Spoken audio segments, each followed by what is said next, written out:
warahmatullahi wabarakatuh. Waalaikumsalam warahmatullahi wabarakatuh. Alhamdulillahirabbil alamin wa bihi nasta'in ala umuri dunya waddin.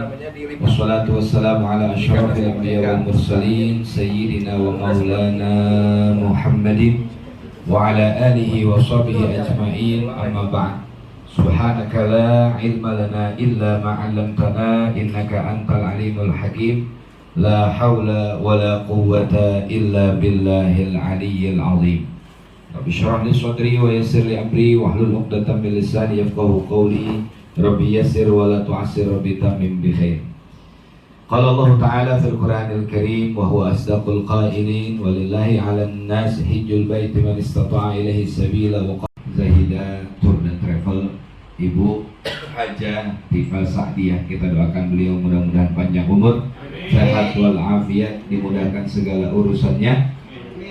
Dan juga yang sama-sama kami hormati para calon tetamu Duyufullah, Duyufur Rahman, Bapak dan Ibu keberangkatan umrah di tanggal 10 Desember yang mudah-mudahan semuanya akan diberikan kemudahan. Sudah berada di hadapan Ka'bah, di rumah Allah Subhanahu wa Ta'ala yang paling mulia, di Masjidil Haram yang menjadi saksi sejarah para nabi dan rasul, yang di situ nanti kita akan bersimpuh, bersujud, beribadah, tawaf, meminta, mencurahkan segala daripada urusan kita di dunia dan di akhirat. Labbaik Allahumma labbaik wan ni'mata laka wal mulk la syarika lak. Masya Allah, Bapak Ibu yang dirahmati oleh Allah, calon Duyufullah dan Duyufur Rahman, itulah nanti ketika pelaksanaan umroh kalimat yang akan kita perbanyak, kalimat yang nanti akan menghantarkan kita, ibadah kita yang menjadi simpanan besar nanti di yaumil qiyamah ataupun di akhirat kelak, insya Allah akan menjadi penolong kita di akhirat. Allahul Azim, atau yang mungkin Bapak Ibu hafal daripada Sayyidul Istighfar, Allahumma anta rabbi la ilaha illa anta khalaqtani wa ana abduka wa ana ala ahdika wa wa'dika mastata'tu a'udzu bika min syarri ma sana'tu abu laka bi ni'matika alayya wa abu bi dzambi faghfirli fa innahu la yaghfiru dzunuba illa anta. Itu istighfar yang paling tinggi ya, karena di situ terdapat doa pengakuan, karena kita akan melakukan perjalanan yang berbeda Bapak Ibu sekalian. Mungkin Bapak Ibu pernah berjalan kemana saja, tapi ini perjalanan yang memang tidak bisa kita anggap sebagai suatu rekreasi atau rihlah biasa saja. Tapi kita akan menghadap Allah Subhanahu wa Ta'ala.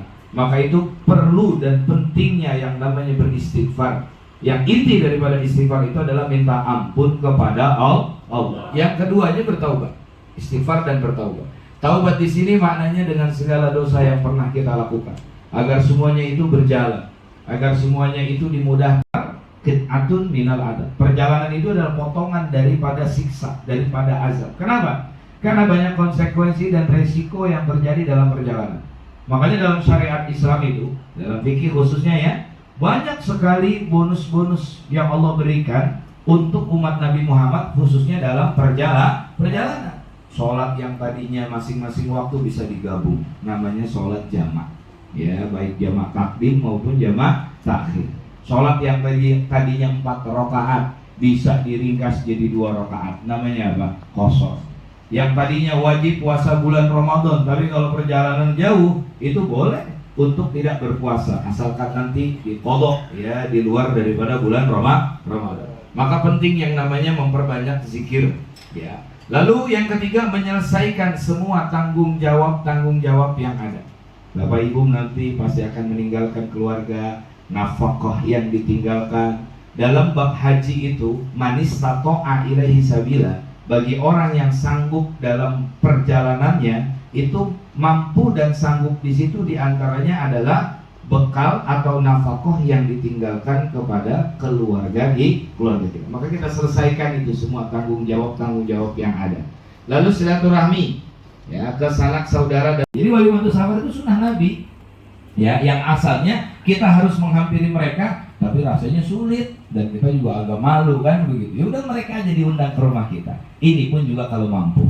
Kalau tidak mampu juga tidak dipaksakan. Sekarang komunikasi sudah hebat. Yang penting jangan perjalanan kita ini perjalanan yang disembunyikan bahasanya. Ya, tapi memang harus kita publis. Ya, memang harus kita beritahu agar menjadi doa ya untuk keberangkatan kita semua.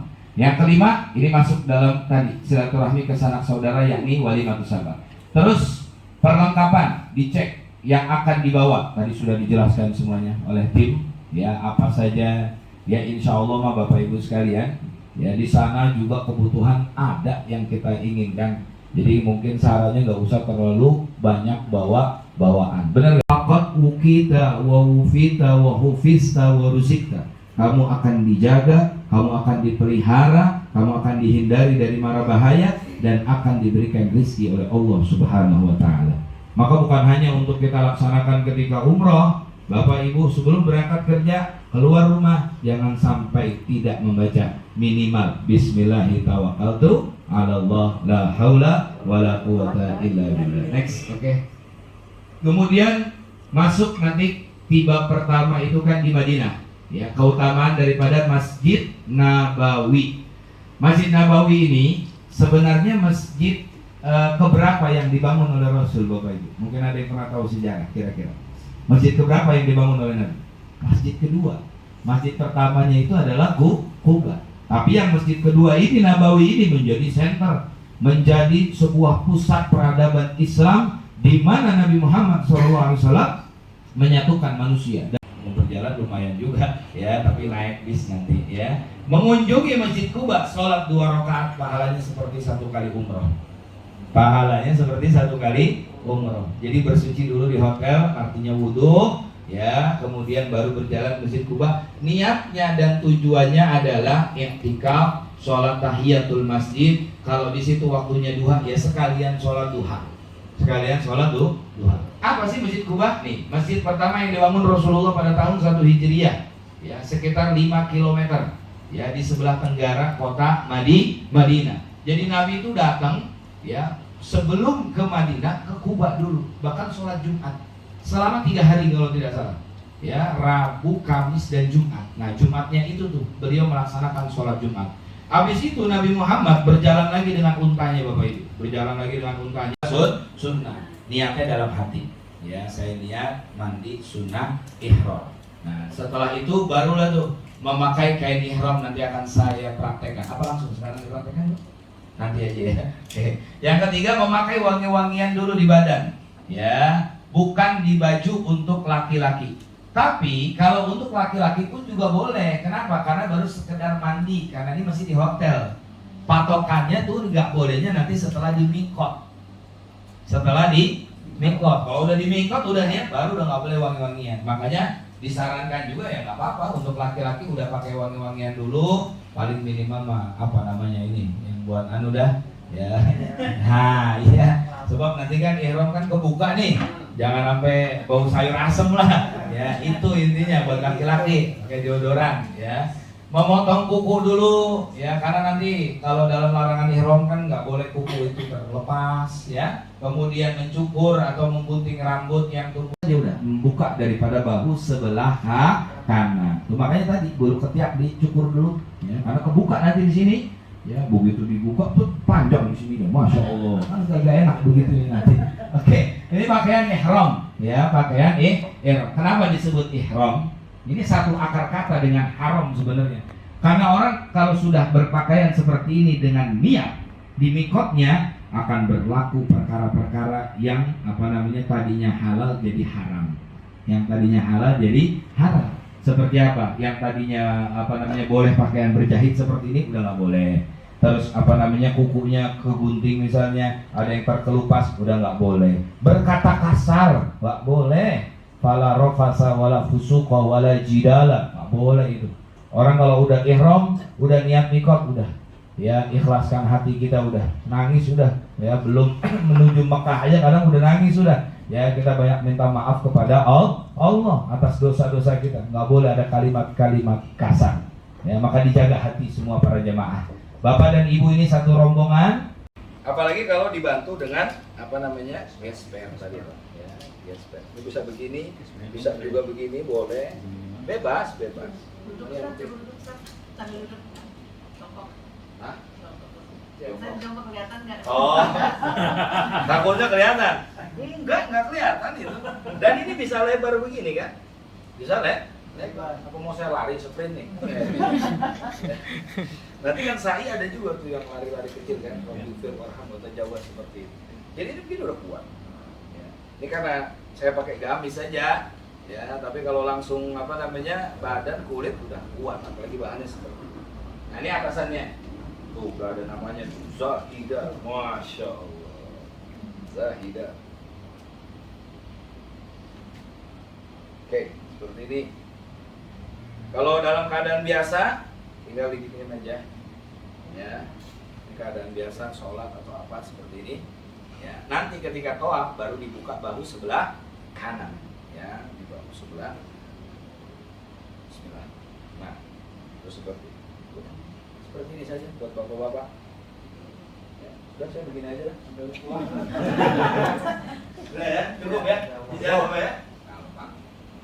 Larangan selama ihram. Nah, oke. Satu, memotong atau mencabut nyawa, mencabut rambut, bukan nyawa serem banget dari kepala atau badan.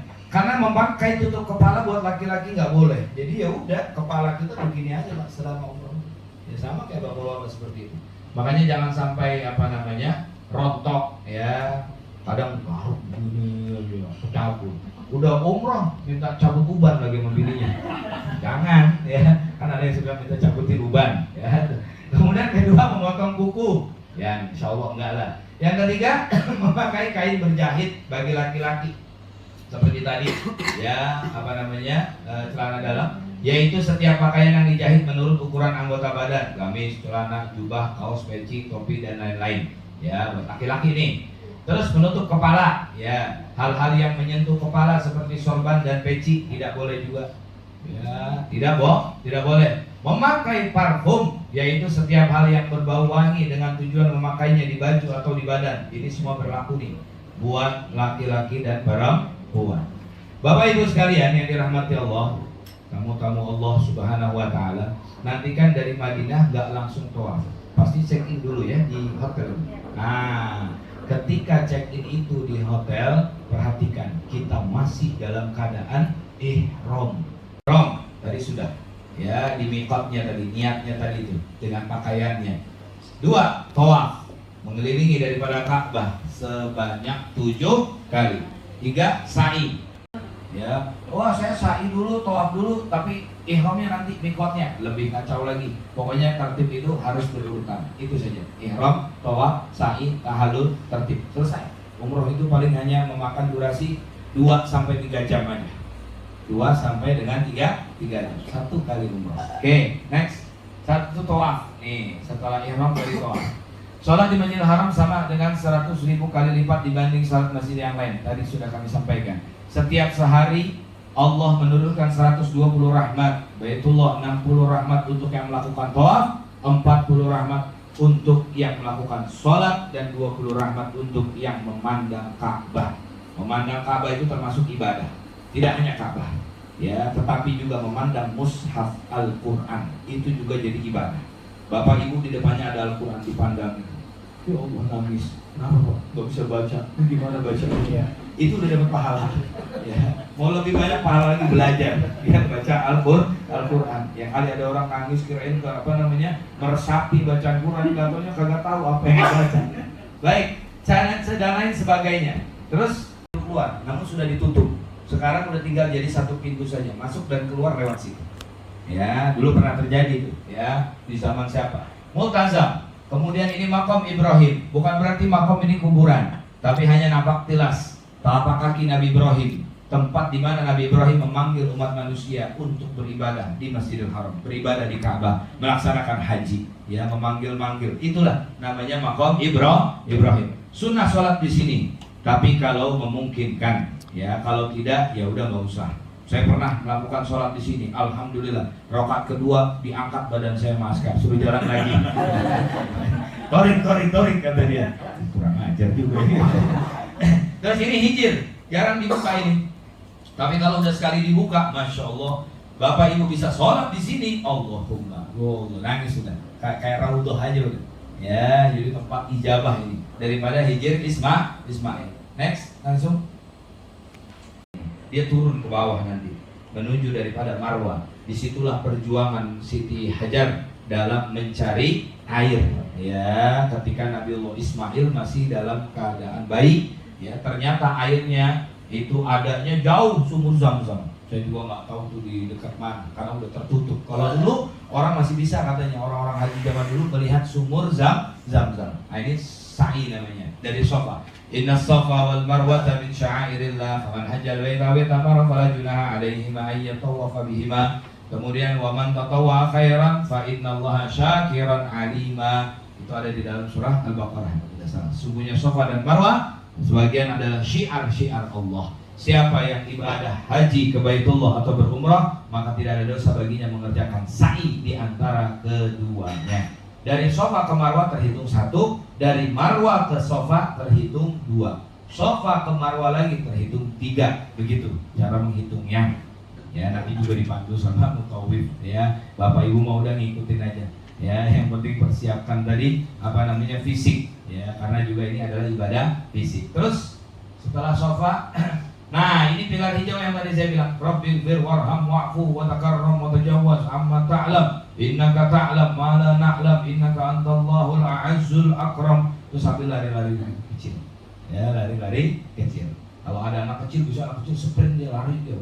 Cukup botaknya nanti di solun. Apa solun? Salon. Ya, soalnya tulisannya solun. Ya, solun itu namanya salon gitu. Apaan solun nih? Kungfu katanya, bukan. Itu solid ya. Itu salon, itu nanti di hotel dia banyak. Yang penting di sini udah seadanya saja. Ya. Ustaz, kalau udah botak kelotos apa yang mau diikutin? Ayo coba. Apa kira-kira Pak? Bu. Nah, kalau ada jenggot. Yang penting ada lah. Ya, bulu hidung Ustaz. Bulu hidung enggak apa-apa bulu hidung. Ya paling guntingnya masuk ke dalam begitu. Tahallul lah pakai bulu hidung. Boleh aja, yang penting ada yang digugurkan. Nah, kenapa maknanya tahallul? Inilah menghalalkan kembali apa-apa yang tadinya dilarang, yang tadinya haram. Ya, menghalalkan kembali. Tadi nggak boleh pakai minyak wangi, sekarang boleh. Yang tadinya nggak boleh pakai tutup kepala, pakai tutup kepala. Tadi nggak boleh pakai berjahit dan seterusnya. Itu makna tahallul. Doanya, Allahumma ja'al likulli sya'ratin nuran yaumal qiyamah. Ya Allah, jadikanlah pada setiap rambutku ini cahaya di hari kiamat. Jabal Thur, ya, tinggi sekali. Kemudian berikutnya Jabal Rahmah. Nah, ini akan menapaktilasi daripada ibadah haji. Kenapa disebut rahmah? Artinya kasih sayang. Arafah artinya saling mengenal. Karena disinilah bertemunya dua insan yang terpisah lama, manusia pertama yang Allah ciptakan, Nabi Adam dengan Siti Hawa. Rahmah artinya kasih sayang. Arafah, di bawahnya udah area Arafah ini semua. Nih kalau haji wukuf penuh putih semuanya udah. Ya, itulah yang disebut dengan Arafah, wukuf tanggal 9 Zulhijjah. Yang sampai Rasulullah bilang, ya, celakalah orang yang merasa dirinya tidak diampuni oleh Allah ketika sudah wukuf di Arafah tanggal 9 Zulhijjah. Itu sampai dibilang celaka oleh Nabi. Berarti harus yakin dan pasti orang yang wukuf di situ pasti diampuni dosanya. Mudah-mudahan Allah izinkan kita wukuf di Arafah tanggal 9 Zulhijjah. Amin ya rabbal alamin. Ritual haji yang paling inti ya ini, Al-Hajju Arafah. Al-Hajju Arafah. Haji itu adalah wukuf di Arafah. Dan juga jam tangan, karena nanti akan terhalang. Bapak Ibu jangan membayangkan bahwa tayamum itu pengganti wudhu. Wah, berarti kumur-kumur pakai debu, akhirnya debunya sampai ke kaki-kaki. Enggak begitu juga. Ya cuma muka sama telapak tangan saya, sama tangan saja. Jadi ambil niat di sini, nawaitu, ini anggap aja udah ini pesawat ya. Nawaitu tayammum listibahati fardis shalah. Niatnya nawaitu tayammum listibahati fardis shalah. Dan itu harus berbarengan niatnya di dalam hati, ya, ketika dia menepuk sampai ke wajah tadi. Nawaitu tayammum listibahati fardis shalah. Diusapkan begitu.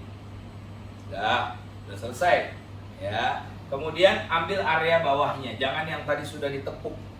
karena itu dianggap mustakmal dalam fikih. Ya, sudah terpakai second ya. Ambil yang di sini udah nggak perlu niat lagi. Nah, kita anggap di sini udah ada debu ya. Udah ada debu. Caranya tangan begini. Dia dari sini ke bawah ya. Kemudian sampai di pergelangan digenggam. Ya. Terus di bawah ditarik ke bawah sampai dengan sikut, terus dibalik. Nah, bagian yang sininya nih. Terus sampai pergelangan. Nah, disisakan jangan sampai atas karena di sini masih ada debu. Nah, yang di sini buat yang mana? Buat tangan kiri. Nah, terus ke bawah diputar. Terus, nah ini baru sampai habis. Selesai. Gitu doang ya. Untuk tangan tuh cuma gini doang. Yang paling afdolnya ini cara nih. Ya. Terus yang ini dalam keadaan dulu. Gampang. Terus yang di sini udah selesai. Tinggal sholat. Nasta'in ihdinash shiratal mustaqim shiratal ladzina an'amta 'alaihim ghairil maghdubi 'alaihim waladdallin. Amin. Subhanakallahumma wa bihamdika asyhadu an la ilaha illa anta astaghfiruka wa atubu ilaik. Wa lafu minkum. Wassalamualaikum warahmatullahi wabarakatuh. Waalaikumsalam warahmatullahi wabarakatuh. Subhanallah wa bihamdi adada khalqi wa ridan nafsi wa zinata arsi wa midada kalimati. Subuhun kudusun rabbuna wa rabbul malaikati wa ruh. Subhanallah walhamdulillah wa la ilaha illallah Allahu akbar wa la hawla wa la quwata illa billahi alil azim. Yang kami muliakan Ustadz Karim yang tadi baru saja sudah menyampaikan manasik, cukup lengkap, cukup jelas, mudah-mudahan bisa dipahami oleh Bapak Ibu sekalian. Dan yang saya muliakan para tamu-tamu Allah, tamu-tamu Rasulullah yang insya Allah nanti akan berangkat melaksanakan ibadah umroh bersama Zahidatul Travel. Insya Allah keberangkatan pada tanggal 10 Desember 2024. Alhamdulillah, puji syukur kehadirat Allah Subhanahu wa Ta'ala yang tidak henti-hentinya kita sampaikan, karena atas kehendak Allah jualah sehingga pada hari yang berbahagia ini kita diberikan kesempatan untuk bertemu, untuk bersilaturahmi satu sama lain, dan mudah-mudahan manasik yang tadi kita ikuti bisa memberikan gambaran kepada Bapak Ibu bagaimana nanti perjalanan untuk melaksanakan ibadah umroh. Pada kesempatan siang ini untuk sama-sama melaksanakan manasik untuk ibadah umroh. Bapak Ibu sekalian, saya terima kasih banyak untuk kehadiran Bapak Ibu pada kesempatan manasik ini. Mungkin ada yang lagi sibuk hari ini, mungkin ada yang punya acara, tapi alhamdulillah dengan niat tulus Bapak Ibu hadir tempat ini biar sama-sama kita mencari ilmunya agar nanti lancar pelaksanaan ibadah umroh Bapak Ibu sekalian. Tamunya Allah terpilih untuk mengunjungi makam Rasulullah. Mudah-mudahan nanti sampai waktunya Allah mudahkan semuanya. Allah sehatkan Bapak Ibu semua, tidak ada halangan dan kendala apapun. Berapa hari lagi kita menuju tanggal 10? 9 hari lagi insya Allah. Mulai sekarang Bapak Ibu sudah menata hati. Ibu harus yakin ibadah umrohnya lancar. Ibu harus yakin bahwa Zahidatul Travel akan melayani dengan sebaik-baiknya. Ibu harus yakin bahwa nanti ibu di sana sehat walafiat, kuat badannya, kuat hati dan pikirannya. Fokus hanya untuk Allah. Fokus hanya untuk bertemu atau ziarah ke makam Rasulullah. Nggak usah mikir yang lain-lain. Fokus dari sekarang sudah mulai jaga hatinya, dijaga ucapannya. Karena kata Allah, aku itu sesuai dengan prasangka hambaku. Jadi kalau hambaku berpikir aku sehat, ibadah lancar, nyaman, berangkat dengan Zaidah, insya Allah itulah yang Bapak Ibu nanti dapatkan di sana. Nanti makannya pasti enak, insya Allah Allah kasih makannya enak. Hotelnya nyaman, nanti insya Allah Allah kasih hotelnya. Dari sekarang jangan ada keraguan sedikit pun. يعطينا عنه يكافئ مزيدا يا ربنا لك الحمد كما ينبغي لجلال كريم وعظيم سلطانك. اللهم صل على سيدنا محمد وعلى ال سيدنا محمد صلاة تحيينا بها حياة طيبة وإذا توفيتنا فتوفنا وأنت راض عنا اللهم يا ميسر يسر يا مدبر دبر يا مسهل سهل سهل علينا كل العسير بجاه البشير النذير. اللهم لا تدع في مقامنا هذا ذنبا إلا غفرته ولا هما إلا فرجته ولا دينا إلا قضيته ولا عيبا إلا سترته ولا جاهلا إلا علمته ولا فقيرا إلا أغنيته ولا جاهلا إلا علمته ولا مريضا إلا شفيته ولا مسافرا إلا بلغته ولا حاجة من حوائج الدنيا والآخرة إلا قضيتها ويسرتها برحمتك يا أرحم الراحمين. ربنا آتنا في الدنيا حسنة وفي الآخرة حسنة وقنا عذاب النار. وصلى الله على سيدنا محمد وعلى آله وصحبه وسلم. سبحان ربك رب العزة عما يصفون وسلام على المرسلين والحمد لله رب العالمين.